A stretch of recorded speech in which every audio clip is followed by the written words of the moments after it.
We're diving deeper into the transformative power of movement with an incredible guest, Deanna Di Carlo. Dee is a passionate vinyasa and yoga instructor who brings a soulful, intentional energy to every practice she leads. Through the art of movement, she helps others reconnect with their bodies, calm their minds, and tap into a deeper sense of presence. Whether you're new to yoga or a seasoned practitioner, this conversation will inspire you to breathe deeper, move with purpose, and align from the inside out. Let's get into it. Hi, everyone, and welcome. I'm so excited about today's conversation, but because we're diving right into movement, not just in exercise, but as a path to self awareness, strength, and transformation. My guest today is Dee Di Carlo, a movement expert and instructor of Vinyasa. Welcome to the show. I'm so glad you're here. Thank you so much for having me, Jackie. I'm so excited to be here. I'm so excited that you're here. I really, really am. So, Dee, you've built an incredible. Actually, before I go into this question, I have to ask you first because a lot of people may not know what this is. And for those who aren't familiar, can you tell us what exactly is vinyasa and how does it differ from other movement practices? So, vinyasa is a word or a term that means to link movement to breath. So, when it comes down to, some people will call vinyasa a style of yoga and it has kind of developed into a style over the years. But on the simplest level, on the most basic terms, it means to link your movement to breath. Okay. And so this is different. It's like an intentional thing. So with each movement has an inhale or corresponding exhale, and it's just like a moving meditation. I see. Okay. And it differs, I'm sorry, from other styles of yoga. Yoga is kind of like I always relate it to like sports. Like, sports are all sports, but there's different sports and different games that we can play at different focuses. So Okay. vinyasa is like a very small niche of the practice. Ah, okay, I see. Okay, so but you built an incredible platform that merges movement, mindfulness, and mindset. What's a movement in your journey when you realized that this was more than just fitness? It was your calling. A moment, sorry, in your journey. I think, it really happened right at the beginning. I used to well, I found yoga during a time in my life, a very challenging time in my life. I had just moved to university, so there was a big shift, in learning how to be an adult and taking care of myself. I wasn't always academically inclined, so being in like a very, academic setting was very challenging for me, and I started to experience, debilitating panic and anxiety attacks. And this is a time when mental health wasn't even like a phrase that was in your house. Nobody's out about anxiety or depression. And so I didn't really know what I was experiencing. And yoga came into my life at that time and it really gave me like a new set of eyes to myself and the world around me. And yeah, it changed a lot for me. So it was um it was really when I did my first teacher training that I knew. Like once I really dropped into the work and I felt, the incredible shift that it had for me and for my mental clarity, for my mood and just overall like happiness really. I was like, "Oh, this is" like I just kind of walked in and hit the ground running. Well, let's talk about the anxiety for a moment because you've often described anxiety as a teacher. If anxiety could write a letter to you today, what do you think it would say? I might get emotional in this one because I when you sent over these questions, I was like, "This is such a nice question." If I got was it a letter from my anxiety to me? Yeah, yeah. Yeah. I think it would say something like, "Dearest D, I'm here to save you from yourself." Think Yeah, letter be some the failures. Yeah. "I'm here to save you from yourself, and I love you, and I'm here to show you that all these shoulds and shouldn'ts that you're keeping yourself held back with are the things that are causing you stress." So, yeah, it really my anxiety was my greatest teacher. It was my call to something higher, and it was really my call to yeah, like, there was something in me more powerful than me that was not going to accept my current conditions. And my anxiety said, "Tough shit, babe. If you don't" sorry, I also swear, that's okay. But, like, if you don't make these changes that I knew I needed to make in my life, this was gonna be my reality. Like, I knew so desperately there was some things in my life, like, there was a relationship I needed to get out of.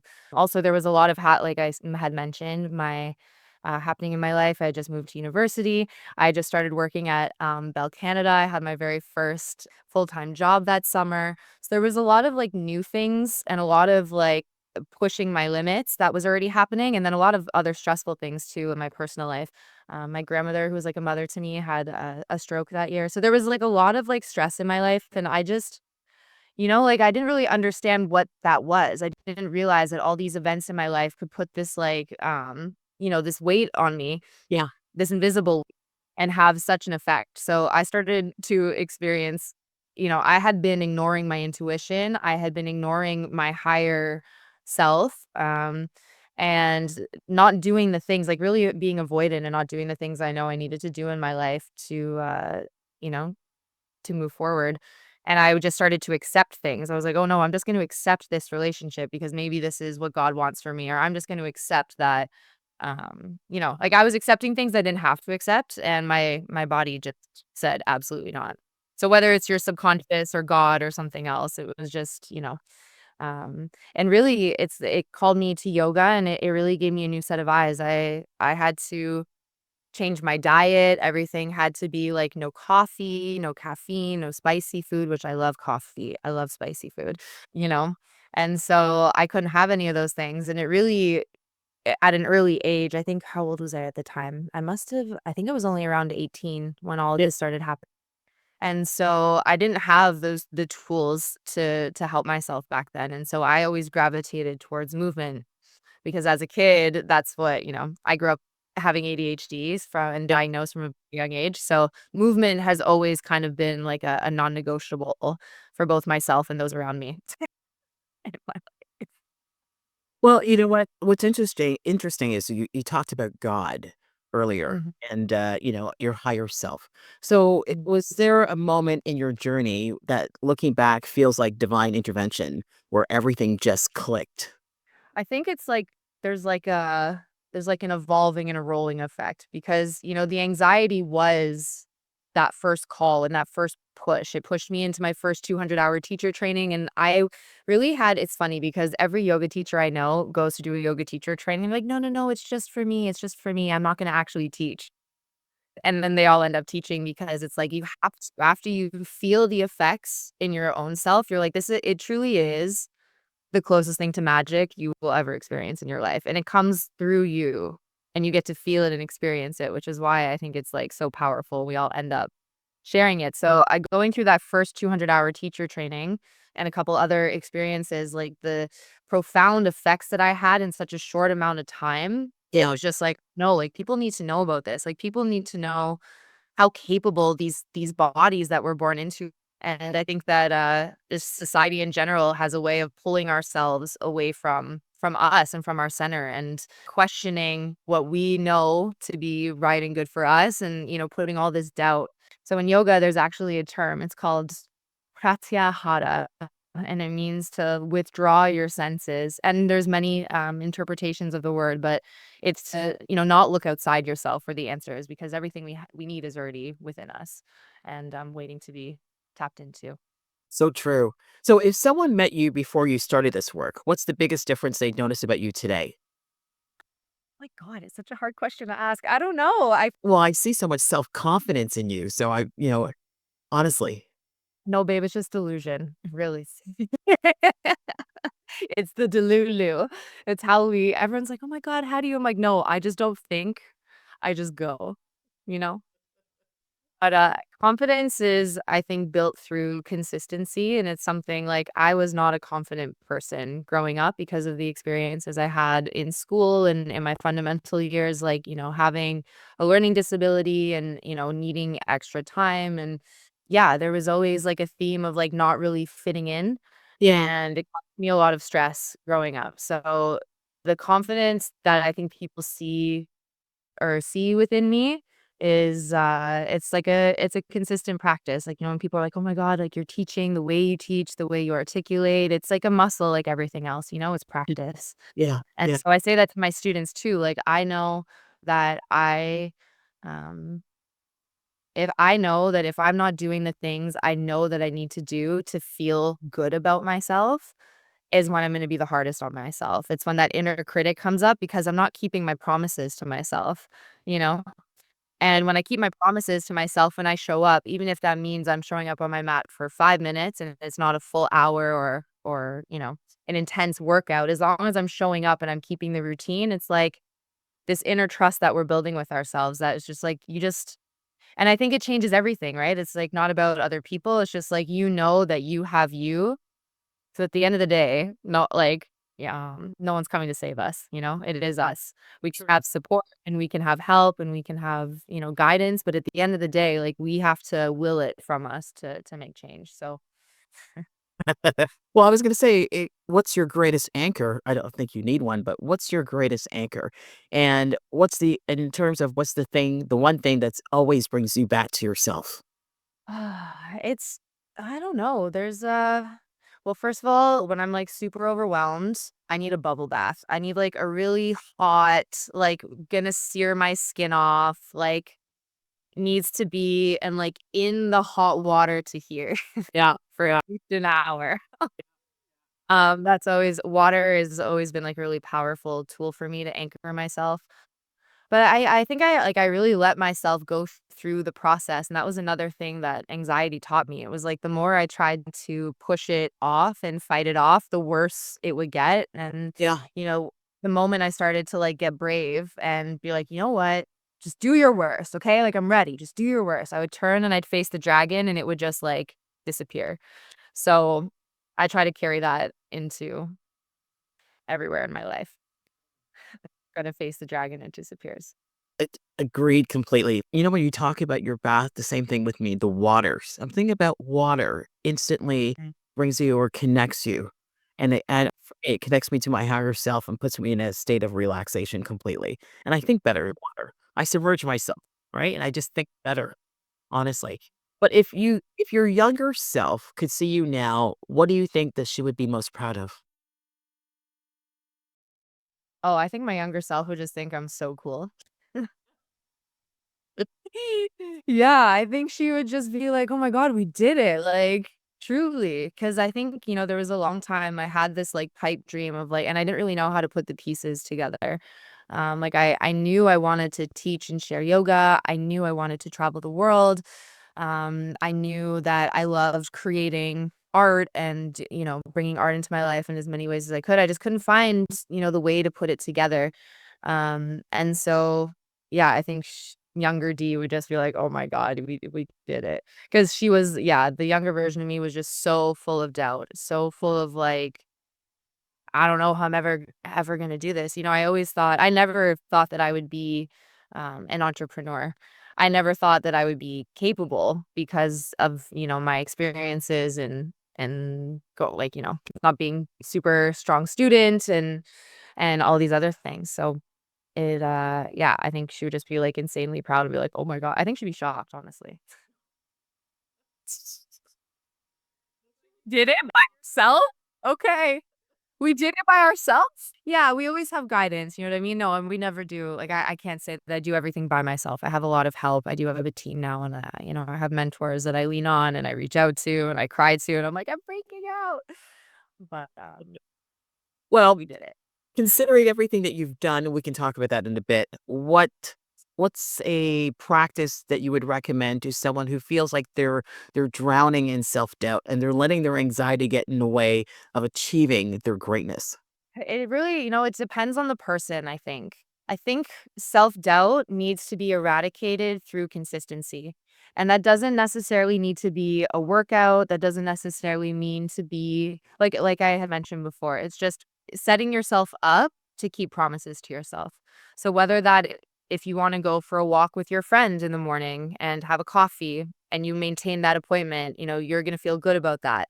If you are like, "I need to go to this Tuesday yoga class every Tuesday," and you keep a promise to yourself, I think like I said, I think self-doubt really just comes from us, is like the self-sabotage and the saboteur, our inner saboteurs that are like, "Mm-mm, mm-mm." And when it comes to yoga, we get really into that, right? Because Yeah. we either the ego and we have our soul. And the ego loves, it's like such an intelligent trickster. It loves what it knows. It loves the comfort zone. It thinks that it knows best and it doesn't want change. And so there's something I say in my classes very often. The ego will scream at you, but the truth whispers. And so you need to get really good at listening because all of that stuff that comes from, there's a really amazing book. I'm sorry, this is my ADHD. I'm gonna jump all over the place. Bring me back in. There's an amazing book by an author named Don Miguel Ruiz. It's called The Voice of Knowledge, and he talks about, basically Adam and Eve and that section of the Bible and where the snake comes to utter the truths of the universe, and it's a whole thing. And, basically oh my gosh, where was I going with this story? I'm sure there was a lesson there somewhere. There was a lesson, Adam and Eve. Sorry, what was we talking about before that? Bring me back. Well, bring you back. I was so captured in what you were saying. It was about how do you help people overcome their limiting beliefs, right? Right. Okay, And right. That's what it was. Okay. So the snake is like the voice of the deceiver, and it's always going to be the loudest voice that you hear in your head. It's always going to be the first thing that comes to mind. And it disguises itself as truth. And the tricky thing I think about that inner critic or the ego or those intrusive thoughts is that, they will they will you think that you've eradicated it, like you're like, "Oh, I see you, I acknowledge you, I don't want you anymore, moving on." But the same thing, it'll grow back in a different shape. And it'll try to trick you and be like, "Hmm." So I'm sure, they say, if you think you're healed, go home and spend a week with your family. true. It's like that. It's like that. Oh, it's the ego is very intelligent, and when we don't show up for ourselves consistently, when we're not tending to, like, our inner garden, and I love the garden too as a metaphor, because if you've ever had a garden, like a herb garden or a vegetable garden, if you're not on top of that, like, every 3 days, when you do go into garden after, like, 5, 6 days a week, so much work to, like, bring it back in, Get all the weeds, prune the things, get things in nice order. But if you're in it consistently, the garden just does what it does, Yeah. And you Yeah. have to so much it's not so much work if you're doing it consistently. It just feels like so much more work if you're taking these big gaps in between. And I think that, like, self-confidence is also like that. You have to, like, put the work in for you. Through So then, through consistency and self confidence, what's a mantra or affirmation that you use that's been a game changer in your life? They're unrelated, but I think, this is actually one that one of my friends who's a birth doula gave to me, and I love it because 'cause I've never had kids, or I haven't had kids yet. And she says this to her patients or her clients in between contractions: "It can't be stronger than you because it is you." And I think it's like, we feel so much, like, in this human experience, like, there's so many beautiful things, horrible things that we all go through in this life, and something that helps me get through is like, okay, like, when emotions get overwhelming or you feel like you just can't take anymore, it's like, "No, no, like, I am experiencing this thing. I am feeling these things." And it really does help me. It's like, "Oh, okay, like, it's just you." Yeah. As in, like, it's just I just have to deal with this. I don't have to deal with what's outside of me. It's just like, Right. it's coming to me. Well, through your own experiences, what's one truth about happiness that took you years to understand? Oh my gosh, it is, like, not linear, and you never really, like I don't know if we ever fully arrive, you know? Like, there's moments and it's yeah, like, you have to really be this is why I love teaching yoga because it makes you, practice presence and to, like, really, really appreciate something when you have it, because nothing lasts forever. Like, duality is the most ever-present law of this universe. Like, we need good and bad. We need dark and light. Like, nothing would be one without the other. And so But would you say then that yoga has the I'd say the power to transform someone's outlook on life? oh my god, completely, completely. How so? Because I think it is so much of our lives, unless we have really good mentors and people are we're pulled out of ourselves. We're told that, and for consumerism, right? We're told like you're not enough, buy this, or you need the you know, and it's always we're being sold something. And I think the way that people do that is like, through saying that you're not enough. So I think that when we grow up with all of these examples around us, unless we have people around us to be like, "Hey, oh, like that's fake. That's not real." You start to just assume that what is outside of you is truth. And so yoga just pulls you right back into yourself and makes you deal with yourself. And for me, it's like a really powerful tool of self-auditing. So I think that, and once you start to look at yourself, once you become aware of yourself, a lot of us aren't even aware of our habits, our tendencies, our desires, our fears. And when you start to have that awareness, then you can change. Yeah. And if you that's the other thing, if you get the awareness, I call these truth bombs in life. I'm sure you've experienced some things where, like, one day you see something one way and the next day something hits you and you can't go back. Yeah. And it's like a truth bomb. And I say this to my friends, there's a timer. There's like a ticking time bomb once you have that awareness, especially if it's something that you need to make radical change because the universe is crazy. If once you have that awareness of what you need to change, you either have the power to take it into your own hands, do the hard thing, and usually it is the hard thing. It's not easy to always do what we know we need to do. But if you don't, it's still gonna happen, but in a way that you don't have control over. Yeah. Always happened for me. So it's like, okay, like I can be aware of something. And I'm like, you know what? No, I'm not ready. No, I'm not ready. No, I'm not ready. And then the universe is like, you know what? Too bad. And it's in a way that I can't really control it. Not that we're ever actually in control. I think it's all a big illusion of control anyway. But I think it's easier when we are the ones we're always in the driver's seat of our own experience. We all forget that we are actually in the driver's seat of our own experience. We get to dictate how things make us feel, how they affect us, how they hit us. And, yeah, so yoga is just like yeah, completely will change your life. I'm so grateful that I found it at such an early age and that I was called to it at such an early age because it really helped me, like, grow and mature in ways that maybe, people in my family couldn't help me with. Like, my family is very spiritual, but in, like, a different context, Right. in a way that doesn't necessarily, fit with me as a person. So it kind of, like, helped me mature in a different way and give me a different depth and understanding towards myself, and also, at a young age, just helped me be like, a lot more and maybe sometimes too understanding of other people.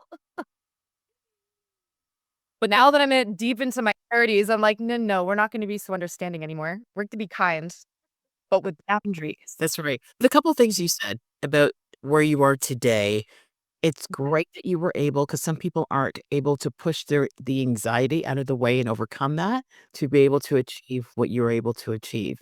And the other thing is about being kind. That is key. Being Mhm. kind. And listening, a third thing, listening to the universe. If it's not a whisper, it is a nudge, because eventually you will hear it, and that will shape the course of your life. I call them Phoenix moments also, especially within my own work and I we can anybody who's in like any kind of process. I think we especially like a yoga class. Like my class evolves and changes. It doesn't stay the same ever. I never teach the same class. There are certain elements that stay the same and that I like to teach because repetition is important. We need repetition to build confidence also and also see and feel our progress. And I see it a lot when people first start practicing yoga, they're feeling all these shifts mentally, physically, emotionally. They're attaining, physical feats that they thought were never possible. And there's a lot happening right at the beginning. And the beginner's mind is so beautiful because we have no expectation of ourselves. And then, as the practice progresses, we start to move into the mundane where things don't really change and things aren't as exciting and we aren't getting those little dopamine hits of progress. And that's when it becomes really challenging to show up for the process. And I think that it's in those moments when we can continue to show up without it gets harder then because then you have expectation and expectation is the killer of all joy. So I find always in those moments of the mundane, if we can continue to show up for ourselves without expectation, like humbly for the process, there's like this little like through the ashes of the boredom and the mundane, there's like this little tiny little glitter sparkle of Yeah. new. Yes. And you find it and you uncover it, and it truly is like just starts to grow instantly. And it takes you down a whole new pathway of like creativity or a whole new pathway of thought or Um, so yeah, I think that it's a beautiful thing. It's super important to show up even when we're not feeling the best. And I know that's super hard, especially with anxiety. That's a different story though. And I think, I had to get myself to a place where I could, it took a lot of time to get my anxiety under control, but it was the yoga that was that element because it allowed me and forced me to look at myself and really understand like why I was feeling the things that I was feeling. And yeah, at a very young age, thank God. Thank God. What's the difference? Because you talked about joy. What's the difference between joy and true contentment? I think joy is always accessible. And I think contentment takes work. Mm, I think contentment is something, and I don't know if it's something we ever fully have. I think that's like one of the curses of being a human being. I don't know. I think it's one of our default flawed settings that I think all of us are always looking for an aspect of more. And I think it's the reason why a lot of people come back to these ancient practices and why people are so protective over, these very ancient, like if we get into the topic of appropriation or whatever, what I do is a very digested form of a very ancient practice. But I think that, it is so important to have these pillars and examples of like what is ancient because it's so simple. We overcomplicate everything, we did. and to have these, like, examples where people are living in, like, insane devotion to their idea of God or a higher power, and they're so happy, like, they're so content, and I think that, throughout my travels, I've been fortunate to see many different places in the world, and I think it's so important also if you have the opportunity to travel and see how blessed we are in North America. Your priorities shift for sure. I think we're all so spoiled at home. At least so and living in different places, yeah, it's just super important to see that we don't more less is more. And the things that we think we need are not really what we need. Yeah. So, It's the simplest things that bring people joy. You're right. yeah. And I think even, coming to Mexico, it really just makes you. I mean, I was also planning to be here for a month, so I only brought a month worth of clothing, but I have more clothing than I would ever need. I don't need that much in a place like this. For me, if I have sunshine, really good clean food, like-minded people around me, that's like really all I can ask for. Mm, yeah, that's so true. I think it's easy to get caught up in like, "Oh, but I want a house and I want a car and I wanna wipe the fence," and, this checklist that, we feel that we need to, those little dopamine hits to be like, "Oh, we're on the right track?" Yeah, I think it's really shown me that, like, I don't need a lot. Every time I come back to Canada, it's like a virus, though. It's like, "Oh, I should get that. Oh, I need that product." Oh, and I'm like, "No, no, no, stop. Go back." So you've led retreats, teacher trainings, and now your Dedica platform. What's the most powerful lesson you've learned from guiding others? Oh my gosh, I feel, like, so blessed to do what I do every single day and that, people trust me with their not just with their bodies, but, like, with their emotions and their journeys, and people share a lot with me. And especially this year I broke my leg in December, and, every year I run a January challenge, and this year I had to, like, think on my toes because there was never a doubt in my mind that I wasn't going to do it. So I brought in friends that acted as my models, and people really came up my community really came up around me in a way that I had never experienced before being now teaching online so much. But I think, the biggest thing is that people are always like, "You have no idea, like, you've changed my life," and for me, I'm like, "No, like, you guys have changed my life?" And so you think that we're giving or we're receiving, and really, like, it's kind of, cheesy to say, but we really are just walking each other home? It's like, and it's like a conversation. As much as they feel that I'm giving them, like, they give it back to me in so many other ways to watch them progress or to see that aha moment in them, like, there's, like, nothing that makes me more excited and it's such an honor, truly, because it's a very intimate thing to have yourself witnessed in that way. Yeah. You once said that mastering the basics is key to unlocking potential. What's something in your Mm. life outside of yoga where mastering the basics changed everything for you? Oh, see, it's something I still have to work on constantly because the yoga and movement is my strength. It's where I love to be. If I could be out there on my mat all day, I would be. But it's also like taking that and applying that to other things. Like, I don't like to fold my laundry right away and I don't put the dishes away right away. And especially, but when we do those things, especially I think when we talk about like energetic hygiene, it's not just it's not just like in here, it's like our actual space that we are stepping into. So as silly as it sounds, like those are the things that I let slip when I get really stressed. Like if I have more work to do, or if I have in-person experiences or classes or whatever, like all that other stuff, like the basic needs is what goes first, and that's what makes me feel the most insane is when it doesn't get done. So yeah, just sticking to, and I say it in class. It's like it's not impossible. It's just tedious and annoying. You gotta do so for them on the mat, I related to you need to tap into the details. You need to do the little things really, really well so that once you get to the big things, it's like wax on, wax off, you know? You're practicing these small things and little accessible moments so that when you get to these bigger things, whether it's physical or emotional, you're like, I got this. And it's like a process and it's fine. All gonna be good. Yeah. Well, if someone feels like they've lost their way in movement, in mindset, or in life, what's one small act of courage that they can take today to reconnect with themselves?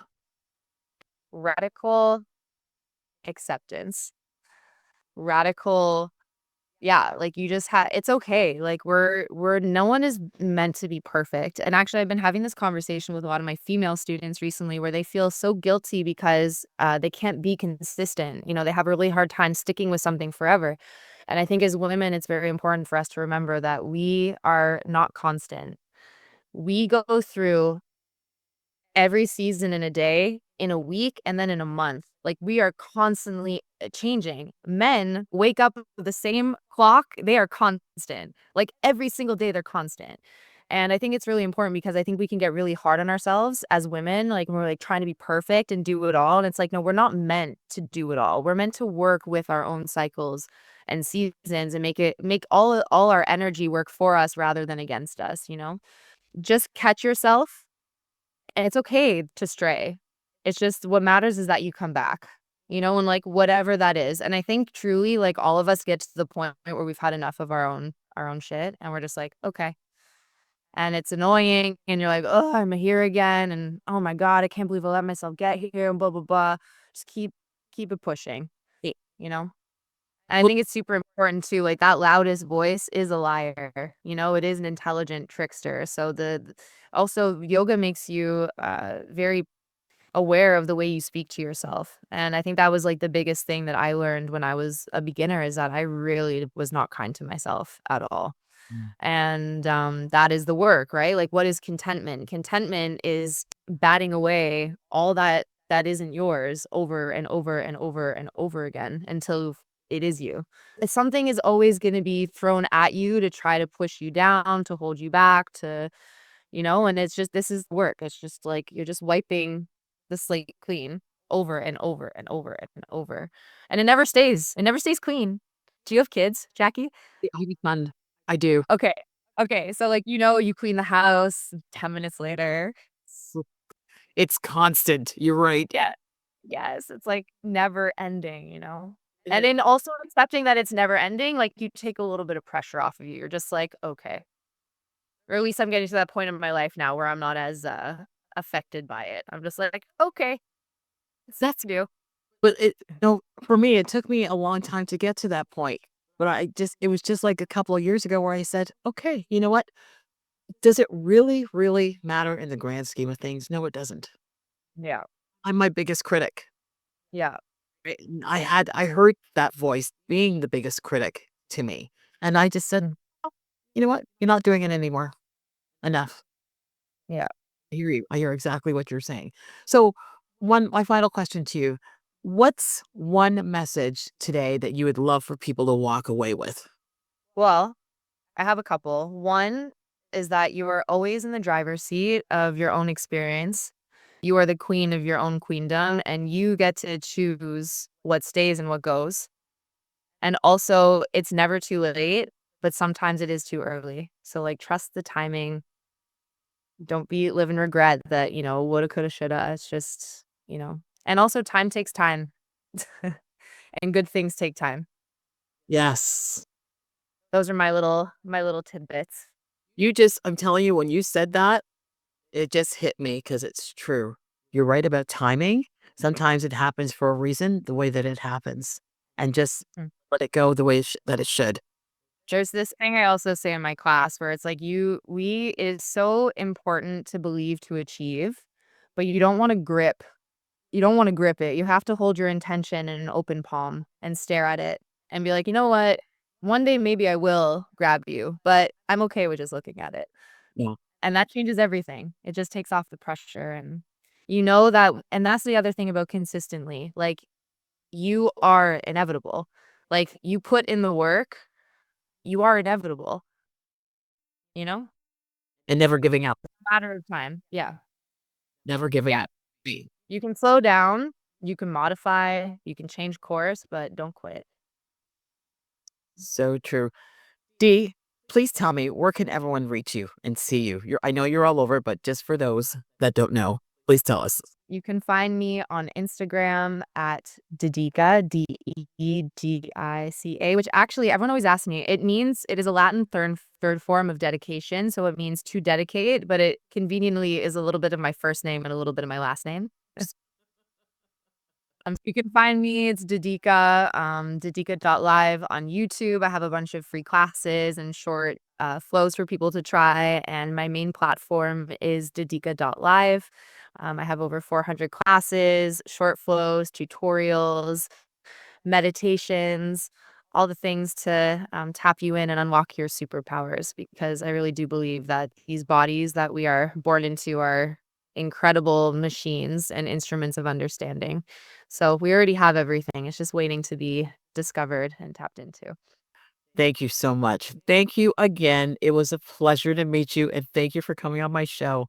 I know that information that you shared today, and especially talking about anxiety, has helped so many people. So thank you so much for that. Last thing, breath work, guys.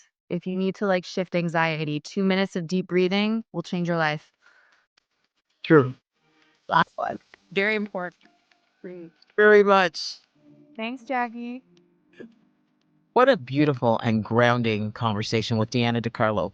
Her insights on the connection between breath, movement, and inner balance are a powerful reminder that healing often begins from within. If you're feeling inspired to roll out your mat, pause, and be present, that's the magic of Deanna.